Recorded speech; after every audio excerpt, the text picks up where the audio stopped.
जय हिंद दोस्तों। आज के इस इम्पॉर्टेंट लेक्चर में हम सभी डिस्कस करेंगे लास्ट 6 मंथ के करंट अफेयर्स की सीरीज का तीसरा पार्ट। तो आप इस पूरे लेक्चर को बहुत ही ध्यान से लास्ट तक जोड़ देखिएगा। लास्ट में आपसे क्वेश्चन पूछा जाएगा जिसका आंसर कमेंट बॉक्स में बताना है। तो चलिए आज का पहला और इम्पॉर्टेंट क्वेश्चन डिस्कस करते हैं। पहला क्वेश्चन क्या है, मिस यूनिवर्स 2025 का खिताब किसने जीता है? आंसर हो जाएगा फातिमा बोस ने। तो मिस यूनिवर्स 2025 कौन बनी है? फातिमा बोस बनी है। मिस यूनिवर्स प्रतियोगिता 2025 की अगर हम बात करें तो इस बार इसका 74वां संस्करण आयोजित किया गया था। पहली बार इस प्रतियोगिता का आयोजन 1952 में हुआ था। 2025 की थीम थी द पावर ऑफ लव।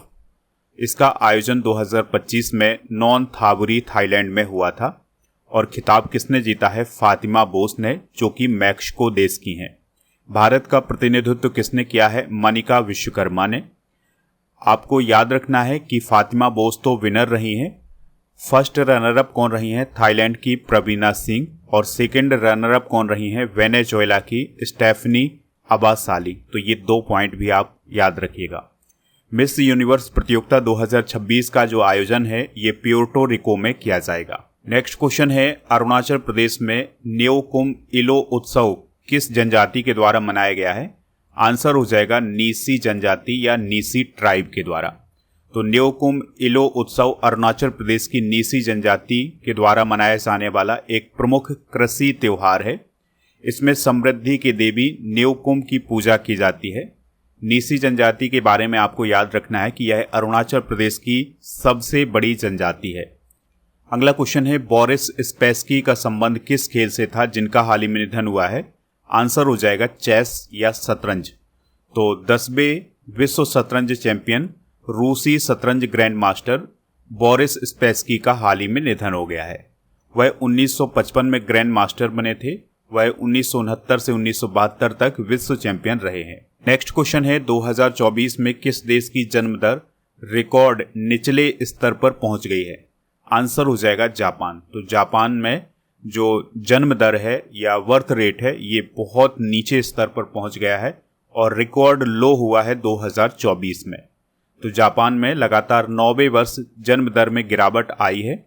2024 में जापान में 7,20,988 बच्चे पैदा हुए जिसमें विदेशी नागरिक भी शामिल हैं और 2023 में 7,58,631 बच्चे पैदा हुए थे। यानी 2023 के मुकाबले 2024 में 5% की कमी आई है। तो ये बहुत बड़ी कमी होती है किसी भी देश के लिए। तो जापान में जो जन्म दर है वो लगातार कम हो रही है।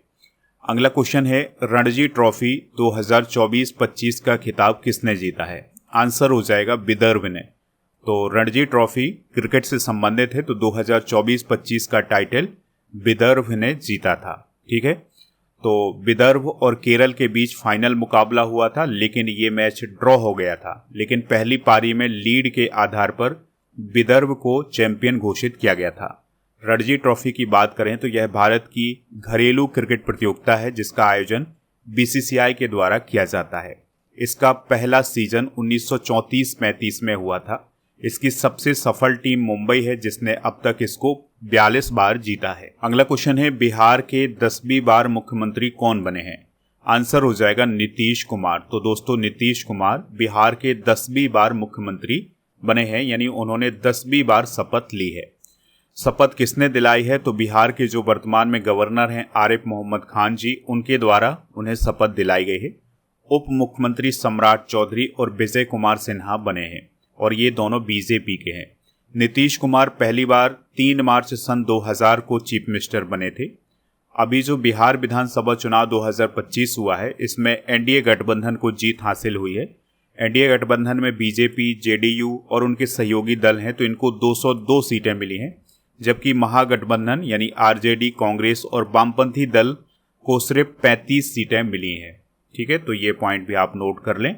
बढ़ते हैं अगले क्वेश्चन की तरफ। क्वेश्चन क्या है? नेक्स्ट क्वेश्चन है, 2024 का इंदिरा गांधी पुरस्कार शांति, निरस्त्रीकरण और विकास के लिए किसे दिया गया है? आंसर हो जाएगा मिशेल बैचलेट को। दोस्तों ये 2024 का पुरस्कार है लेकिन ये 2025 में अभी प्रदान किया गया है। ठीक है, तो चिली की पूर्व राष्ट्रपति हैं और संयुक्त राष्ट्र मानवाधिकार उच्चायुक्त रह चुकी हैं मिशेल बैचलेट। तो उन्हें नई दिल्ली में 2024 का इंदिरा गांधी पुरस्कार प्रदान किया गया है। यह पुरस्कार उनके मानवाधिकारों की रक्षा और वैश्विक शांति के प्रयासों के लिए दिया गया है। आपको याद रखना है कि इस पुरस्कार की स्थापना 1986 में हुई थी और यह पुरस्कार इंदिरा गांधी मेमोरियल ट्रस्ट के द्वारा प्रदान किया जाता है। इसके अंतर्गत 25 लाख रुपए की नगद राशि और प्रशस्ति पत्र प्रदान किया जाता है। दोस्तों, यह पुरस्कार हमारे देश की पूर्व प्रधानमंत्री इंदिरा गांधी की याद में दिया जाता है। यह पुरस्कार शांति, निरस्त्रीकरण और विकास के लिए प्रदान किया जाता है। अगला क्वेश्चन है, 2025 के ऑस्कर में बेस्ट फिल्म का पुरस्कार किस फिल्म को मिला है? आंसर हो जाएगा अनोरा।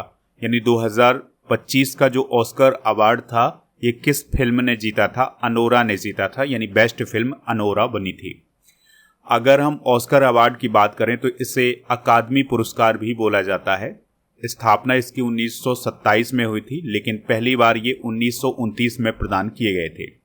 ऑस्कर अवार्ड हर साल academy of motion picture art and sciences के द्वारा प्रदान किए जाते हैं। देखिए, बेस्ट फिल्म अनोरा रही है। बेस्ट एक्टर रहे हैं Adrien Brody the Brutalist film के लिए। बेस्ट एक्ट्रेस मिकी मेडिसन रही हैं अनोरा फिल्म के लिए। बेस्ट डायरेक्टर सीन बेकर रहे हैं अनोरा के लिए। तो ये ऑस्कर अवार्ड 2025 को आप नोट जरूर करें। अगला क्वेश्चन है, किस सौर अंतरिक्ष मिशन के पेलोड द्वारा सौर ज्वाला कर्नेल की पहली छवि कैप्चर की गई है? आंसर हो जाएगा आदित्य L1।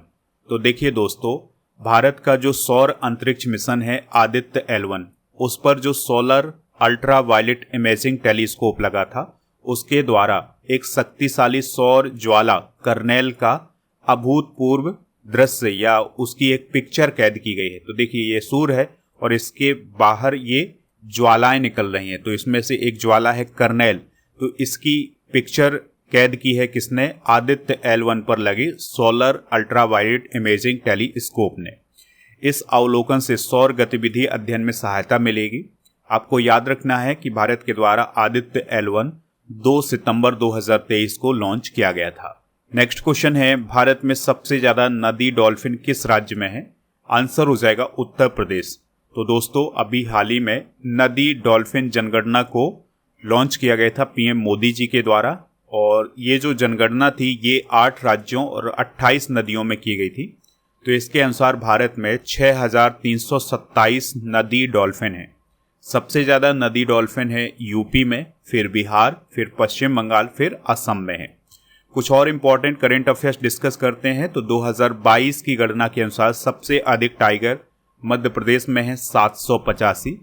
भारत में टाइगर की संख्या है 2022 के अनुसार 3682। सबसे अधिक भेड़िया मध्य प्रदेश में है 772। उत्तर प्रदेश में सारस की संख्या है 2024 के अनुसार 19,918। तो ये फैक्ट भी आप नोट कर सकते हैं। नेक्स्ट क्वेश्चन है, Bengaluru open 2025 ATP challenger tennis प्रतियोगिता का एकल खिताब किसने जीता है? आंसर हो जाएगा इसका ब्रेंडन होल्ट ने। तो बेंगलुरु ओपन का आयोजन बेंगलुरु में ही किया गया था। तो ये एक टेनिस प्रतियोगिता है। तो इसके विजेता कौन थे? ब्रेंडन होल्ट, जो कि अमेरिका के थे, और उप विजेता कौन थे? शिंटारो मोचिजुकी, जो कि जापान के थे। युगल के विजेता थे बेंगलुरु ओपन में अनिरुद्ध चंद्रशेखर, ये भारत के, और रे हो, जो कि ताइवान के थे। तो ये पॉइंट याद रखिएगा। इसके अलावा टेनिस से रिलेटेड चेन्नई ओपन 2025 के एकल के विजेता थे फ्रांस के किरियन जैकवेट, और दिल्ली ओपन भी इन्होंने ही जीता था, यानी किरियन जैकवेट ने जीता था। महाराष्ट्र ओपन 2025 के एकल के विजेता थे डेलिबोर स्वेरसीना, जो कि चेक रिपब्लिक के थे। अगला क्वेश्चन है, जगुआर फाइटर जेट स्क्वाड्रन में स्थायी रूप से शामिल होने वाली पहली महिला पायलट कौन बनी है? तो उनका नाम है तनुष्का सिंह। तो दोस्तों, इंडियन एयरफोर्स की महिला फ्लाइंग ऑफिसर हैं तनुष्का सिंह।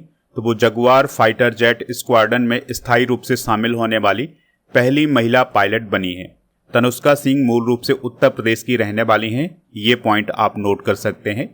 कुछ प्रथम महिलाएं डिस्कस करते हैं, जैसे गीतिका कौल, सियाचिन में तैनात होने वाली पहली महिला चिकित्सा अधिकारी। दीपिका मिश्रा, वीरता पदक प्राप्त करने वाली पहली वायुसेना अधिकारी। गीता राणा लद्दाख में सेना की पहली महिला अफसर। लांस नायक मंजू भारतीय सेना की पहली महिला स्काई डाइवर। शिवांगी सिंह भारत की पहली महिला फाइटर पायलट। और हिना जायसवाल वायुसेना की पहली महिला फ्लाइट इंजीनियर हैं। नेक्स्ट क्वेश्चन है एटीपी फाइनल्स 2025 का विजेता कौन बना है? आंसर हो जाएगा जैनिक सिनर। तो इटली के टेनिस खिलाड़ी हैं जैनिक सिनर। तो उन्होंने एटीपी फाइनल्स 2025 को जीता है। और उन्होंने किसको हरा करके जीता है? कार्लोस अल्कराज को, जो कि स्पेन के हैं। तो ये हैं जैनिक सिनर, ये हैं कार्लोस अल्कराज।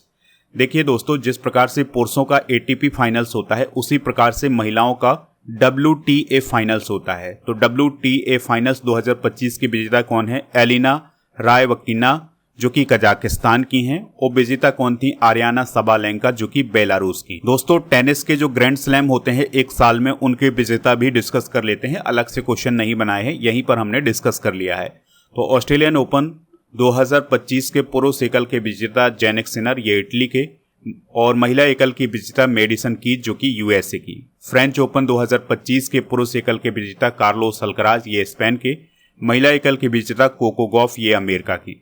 विंबलडन ओपन 2025 के पुरुष एकल विजेता जैनिक सिनर, ये इटली के। महिला एकल विजेता इगा स्विएटेक, जो कि पोलैंड की। US ओपन 2025 के पुरुष एकल विजेता कार्लोस अल्कराज, ये स्पेन के। महिला एकल विजेता आर्याना सबालेंका, जो कि बेलारूस की हैं। नेक्स्ट क्वेश्चन है हाल ही में किस प्राइवेट कंपनी ने ब्लू घोस्ट लैंडर चंद्रमा पर उतारा है? आंसर हो जाएगा फायरफ्लाई एरोस्पेस। तो ये अमेरिका की एक स्पेस कंपनी है। तो उसने हाल ही में ब्लू घोस्ट लैंडर चंद्रमा पर उतारा है और ये एक प्राइवेट कंपनी है, इस बात को भी आप याद रखिएगा। तो यह जो ब्लू घोस्ट नाम का लैंडर उतारा गया है चंद्रमा पर, यह लैंडर चंद्रमा की मिट्टी का विश्लेषण करेगा और यह चंद्रमा पर पहुंचने वाला दूसरा प्राइवेट कमर्शियल वाहन है। इस पॉइंट को भी आप नोट कर लें। इससे पहले अमेरिका की ही इंट्यूटिव मशीन्स कंपनी ने 2024 में ओडिसियस अंतरिक्ष यान चंद्रमा पर उतारा था। अगला क्वेश्चन है ऑस्ट्रिया के चांसलर के रूप में किसने शपथ ली है? आंसर हो जाएगा क्रिश्चियन स्टोकर। तो क्रिश्चियन स्टोकर जो हैं वो ऑस्ट्रिया के चांसलर बने हैं। ठीक है, ऑस्ट्रिया की राजधानी वियना है, करेंसी है यूरो और ये यूरोपीय यूनियन का एक मेंबर है और ये यूरोप महाद्वीप में ही स्थित है। अगला क्वेश्चन है दुनिया के सबसे बड़े वन्यजीव बचाव, संरक्षण और पुनर्वास केंद्र वनतारा का उद्घाटन कहाँ किया गया है? तो वनतारा का उद्घाटन जामनगर गुजरात में किया गया है। ठीक है, तो प्रधानमंत्री नरेंद्र मोदी जी ने 4 मार्च 2025 को गुजरात के जामनगर में वनतारा का उद्घाटन किया था। वनतारा एक वन्यजीव बचाव, संरक्षण और पुनर्वास केंद्र है। वनतारा की स्थापना रिलायंस इंडस्ट्रीज और रिलायंस फाउंडेशन के द्वारा की गई है। अगला क्वेश्चन है भारत के पहले विश्व शांति केंद्र का उद्घाटन कहाँ किया गया है? तो गुरुग्राम हरियाणा में इसका उद्घाटन किया गया है। तो भारत का पहला विश्व शांति केंद्र जैन आचार्य लोकेश के मार्गदर्शन में गुड़गांव या गुरुग्राम हरियाणा में बनाया गया है। इस केंद्र को अहिंसा विश्व भारती द्वारा स्थापित किया गया है। इस केंद्र का उद्देश्य है विश्व शांति और सद्भाव को बढ़ाना। अगला क्वेश्चन है अचंता शरद कमल किस खेल से संबंधित हैं जिन्होंने संन्यास की घोषणा की है? आंसर हो जाएगा टेबल टेनिस। तो टेबल टेनिस के भारत के महानतम खिलाड़ी थे अचंता शरद कमल। तो उन्होंने संन्यास की घोषणा हाल ही में की है। अगला क्वेश्चन है चक्रवात अल्फ्रेड ने किस देश को प्रभावित किया है? आंसर हो जाएगा इसका ऑस्ट्रेलिया। तो ऑस्ट्रेलिया देश को अल्फ्रेड नामक चक्रवात ने इस साल प्रभावित किया था। अगला क्वेश्चन है अंतर्राष्ट्रीय बुद्ध धम्म सम्मेलन कहाँ आयोजित किया गया है? तो दोस्तों ये नामसाई अरुणाचल प्रदेश में आयोजित किया गया था। तो अरुणाचल प्रदेश के नामसाई में 2 दिन का अंतर्राष्ट्रीय बुद्ध धम्म सम्मेलन आयोजित किया गया था, जिसका टॉपिक था या जिसका शीर्षक था बुद्ध धर्म और पूर्वोत्तर भारत की संस्कृति। तो दक्षिण एशिया और दक्षिण पूर्व एशिया के बौद्ध भिक्षुओं और विद्वानों ने सम्मेलन में भाग। नेक्स्ट क्वेश्चन है तीसरा लेवेंडर महोत्सव 2025 कहाँ आयोजित किया गया है? तो यह जम्मू कश्मीर में आयोजित किया गया है। तो जम्मू कश्मीर का जो डोडा जिला है और उसमें जो भद्रवाह नामक स्थान है वहां पर तीसरा लेवेंडर महोत्सव आयोजित किया गया था।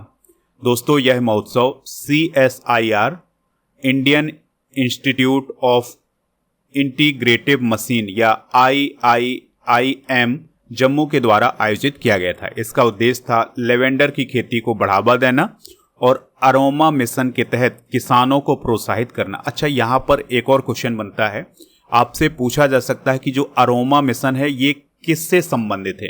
तो ये लेवेंडर से संबंधित है। लेवेंडर एक पुदीना जैसा पौधा होता है, ठीक है। तो इसकी खेती को बढ़ावा दिया जा रहा है भारत सरकार के द्वारा जम्मू कश्मीर में। अगला क्वेश्चन है, भारत का पहला AI विशेष आर्थिक क्षेत्र कहाँ स्थापित किया जाएगा? तो नवा रायपुर छत्तीसगढ़ में। तो दोस्तों, भारत का पहला आर्टिफिशियल इंटेलिजेंस विशेष आर्थिक क्षेत्र छत्तीसगढ़ के नवा रायपुर में स्थापित किया जाएगा। इसे रैक बैंक कंपनी के द्वारा स्थापित किया जा रहा है। यहाँ पर 1000 करोड़ रुपए का निवेश किया जाएगा। तो गूगल, माइक्रोसॉफ्ट, ओपन AI जैसी कंपनियां यहाँ पर काम कर सकती हैं। यह प्रोजेक्ट भारत को आर्टिफिशियल इंटेलिजेंस टेक्नोलॉजी में आगे बढ़ाने में मदद करेगा।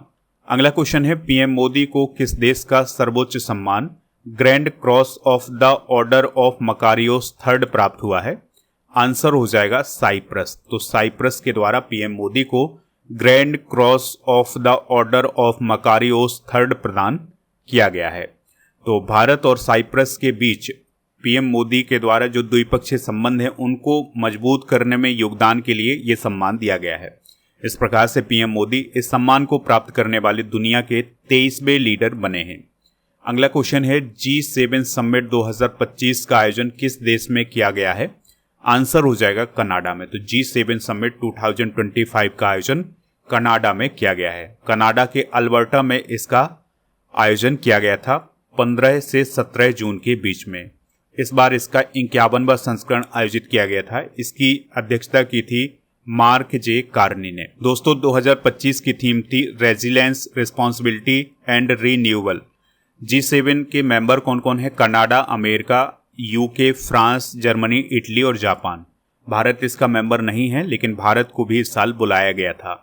G7 को ग्रुप ऑफ 7 बोला जाता है, जिसकी स्थापना 15 नवंबर 1975 को हुई थी।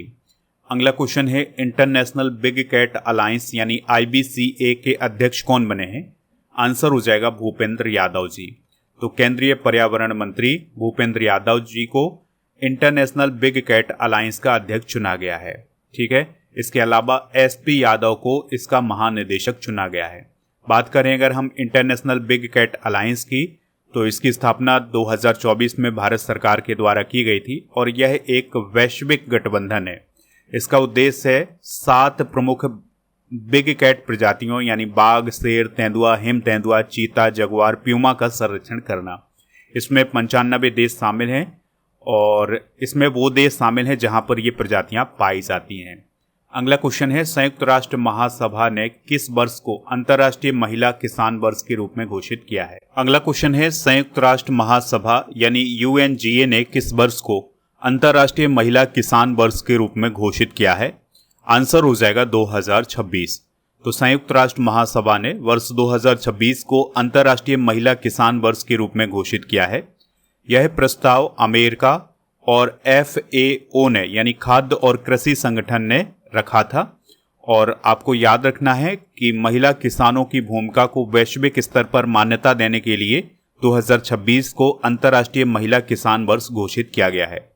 संयुक्त राष्ट्र के द्वारा घोषित किए गए अंतर्राष्ट्रीय वर्ष डिस्कस करते हैं, जैसे 2025 को ग्लेशियर संरक्षण वर्ष, 2024 को कैमलेट्स का वर्ष घोषित किया गया था, 2023 को बाजरा का वर्ष, संवाद के माध्यम से शांति का वर्ष घोषित किया गया था, 2022 को कांच का वर्ष, बेसिक साइंस का वर्ष भी घोषित किया गया था।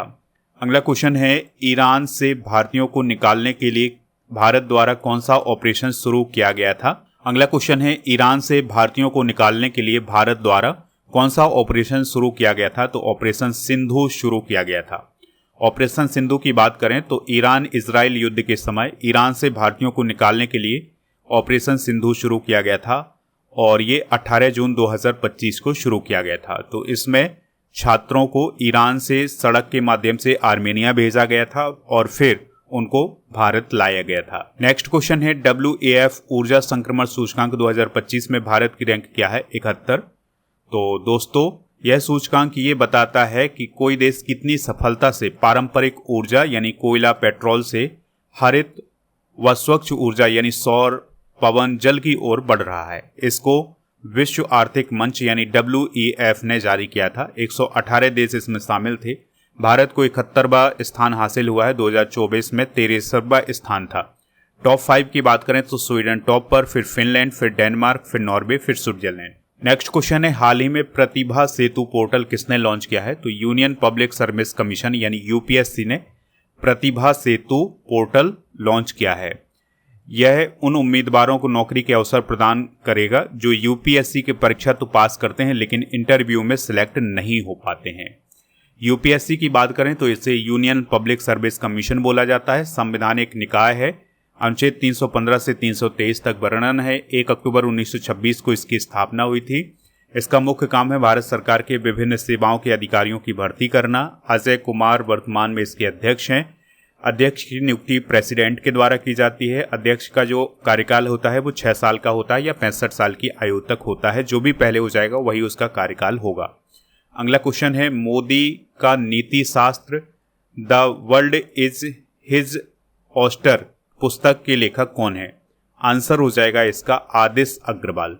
तो दोस्तों पुस्तक का नाम क्या है? मोदी का नीति शास्त्र the world of is his oyster. लेखक कौन है? आदिश अग्रवाल, जो कि एक वरिष्ठ वकील हैं। तो यह पुस्तक PM मोदी के कानूनी सुधारों और नीतिगत बदलावों और पुराने कानून हटाकर नई और आसान व्यवस्था बनाने पर आधारित है। नेक्स्ट क्वेश्चन है, खुफिया agency research and analysis wing यानी रॉ के प्रमुख कौन बने हैं?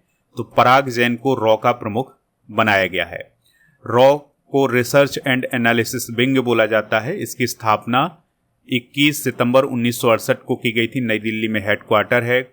यह भारत की खुफिया एजेंसी है। प्रमुख काम है इसका विदेशी खुफिया जानकारी कलेक्ट करना। अगला क्वेश्चन है, एशियाई अवसंरचना निवेश बैंक यानी AIIB का अध्यक्ष किसे नियुक्त किया गया है? तो आंसर हो जाएगा जू जियामी। तो जू जियामी को एशियाई अवसंरचना निवेश बैंक का अध्यक्ष नियुक्त किया गया है। वह किस देश की हैं? तो वह चाइना की हैं। उनका कार्यकाल 5 साल का होगा। बात करते हैं एशियन इंफ्रास्ट्रक्चर इन्वेस्टमेंट बैंक या AIIB की। तो इसकी स्थापना 2016 में हुई थी। बीजिंग चाइना में मुख्यालय है। उद्देश्य टिकाऊ अवसंरचना विकास को बढ़ावा देना। भारत की भागीदारी की बात करें तो यह दूसरा सबसे बड़ा शेयर धारक है और इसका जो शेयर है वो 7.58%। अगला क्वेश्चन है, हॉकी इंडिया मास्टर्स कप 2025 में पुरुष वर्ग का खिताब किसने जीता है? आंसर हो जाएगा तमिलनाडु ने। तो हॉकी इंडिया मास्टर्स 2025 की अगर हम बात करें तो इसका आयोजन चेन्नई में किया गया था। इसका आयोजक था हॉकी इंडिया। तो महिला वर्ग की बात करें तो ओडिशा विजेता और उपविजेता पंजाब रहा है। पुरुष की बात करें तो तमिलनाडु विजेता और महाराष्ट्र उप विजेता रहा है। नेक्स्ट क्वेश्चन है, एरी सिल्क किस राज्य से रिलेटेड है जिसे GI टैग मिला है? आंसर हो जाएगा इसका मेघालय। तो दोस्तों मेघालय राज्य के एरी सिल्क को हाल ही में GI टैग प्रदान किया गया है। यह एक प्राकृतिक रेशम है जिसे अहिंसा सिल्क भी बोला जाता है। इसको बनाने में रेशम के कीड़ों को नहीं मारा जाता है, इसलिए इसे अहिंसा सिल्क बोला जाता है। यह मुख्य रूप से मेघालय राज्य में उत्पादित होता है। विशेषकर खासी जनजाति इसे पीढ़ियों से तैयार करती आ रही है, यानी खासी जनजाति के द्वारा ये बनाया जाता है। अगला क्वेश्चन है, केंद्रीय गृह मंत्री अमित शाह जी ने राष्ट्रीय हल्दी बोर्ड के मुख्यालय का उद्घाटन कहाँ किया है? तो हल्दी बोर्ड कहाँ बना है? निजामाबाद में। तो केंद्रीय गृह मंत्री अमित शाह जी ने तेलंगाना के निजामाबाद में राष्ट्रीय हल्दी बोर्ड के मुख्यालय का उद्घाटन किया है। इसका उद्देश्य है हल्दी किसानों को बेहतर मूल्य दिलाना और ब्रांडिंग, पैकेजिंग, अनुसंधान और निर्यात को बढ़ावा देना। ये काफ़ी इंपॉर्टेंट क्वेश्चन है क्योंकि पहली बार इस हल्दी बोर्ड का गठन किया गया है इंडिया में। देखिए हल्दी बोर्ड की अगर बात करें तो जनवरी 2025 में इसका उद्घाटन हुआ था। मुख्यालय निजामाबाद तेलंगाना में है। निजामाबाद भारत का प्रमुख हल्दी उत्पादक क्षेत्र है। भारत दुनिया का सबसे बड़ा हल्दी उत्पादक, उपभोक्ता और निर्यातक है। भारत का वैश्विक हल्दी व्यापार में 62% से अधिक हिस्सा है। अगला क्वेश्चन है, महायोगी गुरु गोरखनाथ आयुष विश्वविद्यालय का उद्घाटन कहाँ किया गया है? आंसर हो जाएगा गोरखपुर में। तो महायोगी गुरु गोरखनाथ आयुष विश्वविद्यालय का उद्घाटन राष्ट्रपति द्रौपदी मुर्मू जी के द्वारा 1 जुलाई 2025 को किया गया है। और ये कहाँ पर है? पिपरी भटहट, गोरखपुर, उत्तर प्रदेश में। यह उत्तर प्रदेश का पहला आयुष विश्वविद्यालय है। इसका शिलान्यास 2021 में रामनाथ कोविंद जी के द्वारा किया गया था। इसकी जो लागत है वो है 267.50 करोड़ रुपए। इसका उद्देश्य है आयुष चिकित्सा पद्धतियों यानी आयुर्वेद, योग, यूनानी, सिद्ध, होम्योपैथी को बढ़ावा देना। इस विश्वविद्यालय का नाम नाग पंथ के प्रवर्तक गुरु गोरखनाथ के नाम पर रखा गया है। नेक्स्ट क्वेश्चन है, पाई तोंग तार्न सिनाबात्रा किस देश की पीएम थी जिन्हें न्यायालय ने पद से सस्पेंड कर दिया है? आंसर हो जाएगा थाईलैंड। तो थाईलैंड की पीएम थी पाई तोंग तार्न सिनाबात्रा। तो उन्हें उनके पद से सस्पेंड किया गया है न्यायालय के द्वारा। अब ये सस्पेंड क्यों किया गया था? तो थाईलैंड के प्रधानमंत्री सिनाबात्रा ने कंबोडिया के पूर्व प्रधानमंत्री हुन सेन से फोन पर बात की थी और इस दौरान उन्होंने अपने ही देश के यानी थाईलैंड के ही वरिष्ठ कमांडर को विरोधी बता दिया था। ये बात पब्लिक में आ गई थी और ये बात लीक हो गई थी। तो इसके बाद वहाँ के संवैधानिक न्यायालय ने यानी थाईलैंड के संवैधानिक न्यायालय ने उन्हें पद से हटा दिया था। अगला क्वेश्चन है, हाल ही में किस देश में हिजाब को बैन किया गया है? तो कजाकिस्तान में हिजाब को बैन किया गया है। तो कजाकिस्तान के प्रेसिडेंट कासिम जोमार्ट टोकायेव के द्वारा हिजाब बैन वाले। अगला क्वेश्चन है, हाल ही में किस देश में हिजाब को बैन किया गया है? आंसर हो जाएगा कजाकिस्तान। तो कजाकिस्तान के जो प्रेसिडेंट हैं कासिम जोमार्ट टोकायेव, तो उनके द्वारा हिजाब बैन वाले कानून पर हस्ताक्षर किए गए हैं। तो अब सार्वजनिक स्थानों पर चेहरा ढकने वाले कपड़े जैसे हिजाब, नकाब और बुर्का पर प्रतिबंध लगाया गया है। कजाकिस्तान की बात करें तो यहाँ की लगभग 70% जनसंख्या मुस्लिम है। तजाकिस्तान, उज्बेकिस्तान, तुर्कमेनिस्तान में पहले से ऐसे प्रतिबंध लागू हैं, यानी जो चेहरा ढकने वाले कपड़े हैं वो इन देशों में बैन है पहले से। कजाकिस्तान की बात करें तो अस्ताना इसकी राजधानी है।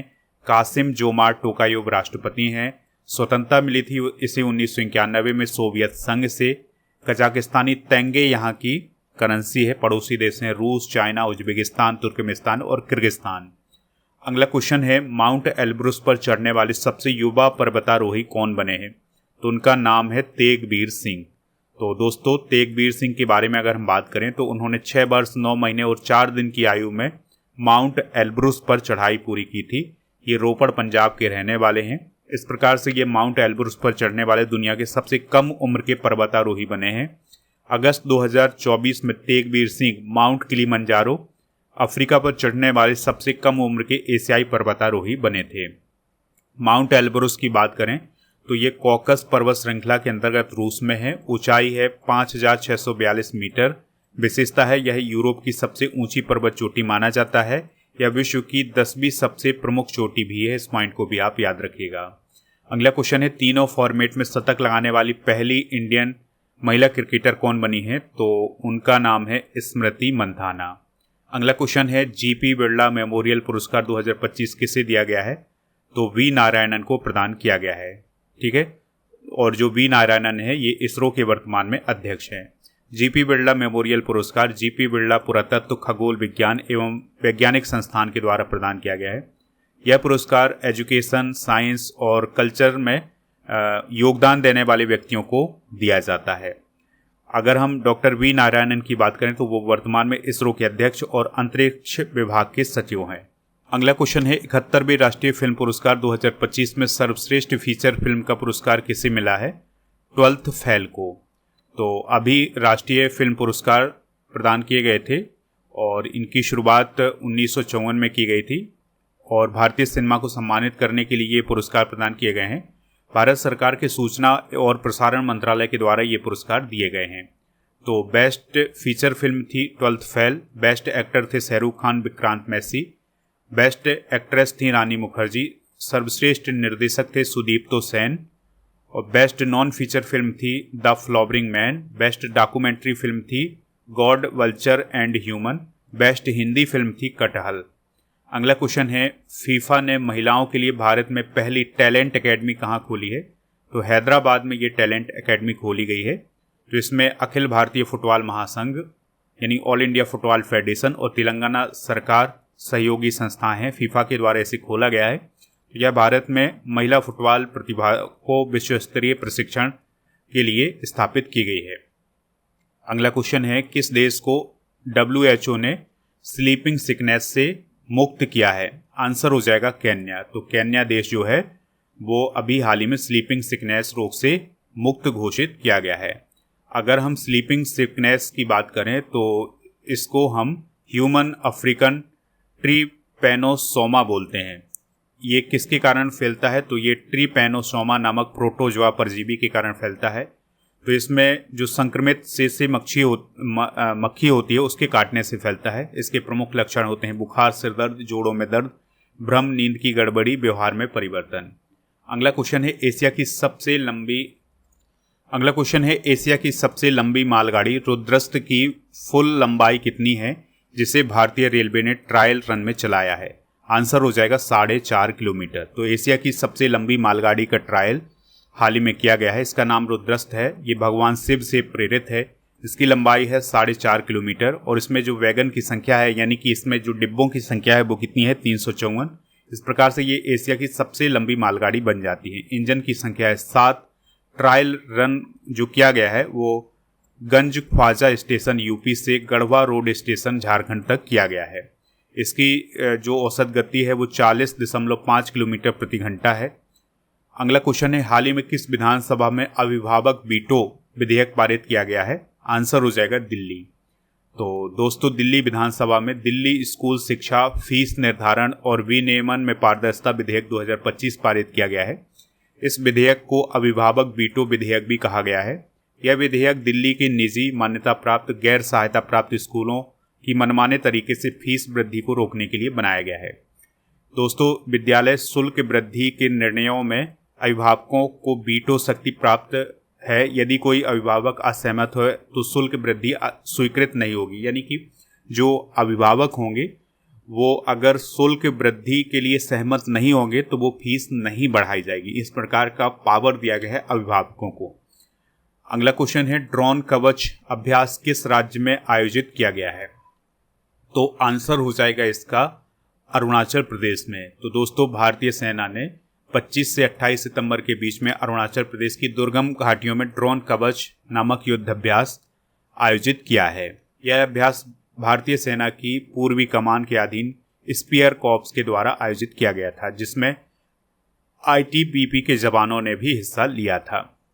कुछ और इम्पोर्टेंट सैन्य अभ्यास डिस्कस करते हैं। तो स्लीनेक्स अभ्यास भारत श्रीलंका, जामाता भारत जापान, समन्वय शक्ति भारतीय सेना के द्वारा मणिपुर और असम में आयोजित किया गया है। बोल्ड कुरुक्षेत्र भारत सिंगापुर, प्रचंड शक्ति भारतीय सेना के द्वारा मेरठ में आयोजित किया गया था। अगला क्वेश्चन है बुआ लोई तूफान ने किस देश को प्रभावित किया है? तो आंसर हो जाएगा इसका उपरोक्त सभी, यानी इन तीनों देशों को बुआ लोई तूफान ने प्रभावित किया था। अगला क्वेश्चन है मजिया अमाग्लोबैली और किसे सखारोव पुरस्कार 2025 से सम्मानित किया गया है? आंसर हो जाएगा आंद्रेज कोकचोबुट को। तो देखिए दोस्तों सखारोव पुरस्कार यूरोपीय संसद के द्वारा प्रदान किया गया है अभी हाल ही में बेलारूस के कैदी पत्रकार आंद्रेज कोजोबुत और जॉर्जिया की मिजा अमाग्लोबैली को। यह पुरस्कार मानवाधिकारों, अभिव्यक्ति की स्वतंत्रता और लोकतांत्रिक मूल्यों की रक्षा में असाधारण योगदान देने वाले व्यक्तियों या समूह को दिया जाता है। इसकी स्थापना 1988 में हुई थी। सोवियत वैज्ञानिक और नोबेल शांति पुरस्कार विजेता आंद्रेई सखारोव के नाम पर इसका नाम रखा गया है। 50,000 यूरो की राशि इसमें दी जाती है। अगला क्वेश्चन है नोबेल शांति पुरस्कार 2025 किसे मिला है? तो दोस्तों 2025 का जो नोबेल शांति पुरस्कार है ये मारिया मचाडो को मिला है, जो कि वेनेजुएला देश की है। 2025 के जो नोबेल पुरस्कार हैं उनको एक बार रिवाइज करते हैं। मारिया मचाडो वेनेजुएला की हैं नोबेल शांति पुरस्कार। साहित्य का मिला है लास्चेलो क्रास्नाहोरकाई को, ये हंगरी के हैं। केमिस्ट्री का मिला है सुशुमु कितागाबा, ये जापान के। रिचर्ड रॉबसन ये ऑस्ट्रेलिया के और ओमर यागी ये अमेरिका के। फिजिक्स का मिला है अमेरिका के 3 वैज्ञानिकों जॉन क्लार्क, मिशेल डेबोरेट और जॉन मार्टिनेस को। चिकित्सा का मिला था मैरी ब्रंको ये यूएसए की, फ्रेड रैम्सडेल ये यूएसए, सिमोन साकागुची ये जापान। अर्थशास्त्र का नोबेल पुरस्कार मिला है जोएल मोकेर ये अमेरिका, पीटर हॉविट ये अमेरिका और फिलिप एगियोन ये यूके के। तो इन सभी को आप नोट कर लें। नोबेल पुरस्कार से रिलेटेड क्वेश्चन आपके एग्जाम में जरूर बनेगा, तो जितने भी विजेता हैं 2025 को उनको नोट कर लें। दोस्तों आप स्टडी करके ऐप को इंस्टॉल कर लें जिसका लिंक डिस्क्रिप्शन बॉक्स में दिया गया है। तो यहाँ पर आपको मिलेगा premium course, paid course, e book, test series, test pass, daily current affairs की पीडीएफ, नोट्स। टेस्ट सीरीज वाले ऑप्शन पर 12 महीने के करंट अफेयर्स की टेस्ट सीरीज, 10,000 से अधिक जीके जीएस के क्वेश्चन की टेस्ट सीरीज, वो भी topic wise, computer special test, daily current affairs का टेस्ट, करंट अफेयर्स का मॉक टेस्ट, ये सभी आपको ऐप पर मिल जाएगा, तो इनको प्राप्त कर सकते हैं। इसके अलावा लास्ट 6 मंथ के करंट अफेयर्स की e book, monthly current affairs की e book, yearly current affairs की ई बुक, और राजा गुप्ता सर का जो अर्जुन जीएस फाउंडेशन बैच है ये भी मिल जाएगा। तो ये जो बैच है ये आपको प्रीमियम कोर्स वाले ऑप्शन पर मिलेगा। तो इसके लिए आपको बाय नाउ वाले ऑप्शन पर जाना है, फिर कूपन कोड यूज करना है NOV600, तो आपको इसमें छूट मिल जाएगी। इसकी जो वैलिडिटी है वो 3 साल की है। इसमें politics, geography, economics, science, history, इन सभी टॉपिक को कवर किया गया है। मध्य प्रदेश पुलिस भर्ती आई है, इसके लिए भी बैच लॉन्च किया गया है, तो इसको भी ज्वाइन कर सकते हैं। GK GS foundation complete online batch आपको ऐप पर मिलेगा, तो इसको भी आप प्राप्त। आपके लिए क्वेश्चन है जिसका आंसर कमेंट बॉक्स में बताना है। आप ये बताइए कि नोबेल शांति पुरस्कार 2025 किसे मिला है। जो भी इसका राइट आंसर हो कमेंट बॉक्स में जरूर बताएं। और स्टडी करके ऐप को इंस्टॉल करेंगे तो यहाँ पर आपको बहुत सारी पीडीएफ, ई बुक, ये सभी मिल जाएगा। 2025 की जो मंथली करंट अफेयर्स की ई बुक है उसका पैकेज मिल जाएगा। 2024 वाली ई बुक भी मिल जाएगी आपको, इसका पैकेज 1000, मतलब आपको एक कूपन कोड यूज करना है पैकेज 100, तो आपको इसमें छूट मिल जाएगी। और दोस्तों आप हमारे टेलीग्राम चैनल को भी ज्वाइन कर लें, जिसका लिंक डिस्क्रिप्शन बॉक्स में दिया गया है। ऐप पर आपको जीके जीएस की ये सभी ई बुक मिलेंगी, 1000 स्टैटिक जीके की PDF, 1000 topic wise current affairs की पीडीएफ आपको यहाँ पर मिलेगी। टेस्ट पास वाले ऑप्शन पर आपको 4000 से अधिक टेस्ट मिल जाएंगे। इसके अलावा यहाँ पर डेली करंट अफेयर्स का टेस्ट भी मिल जाएगा।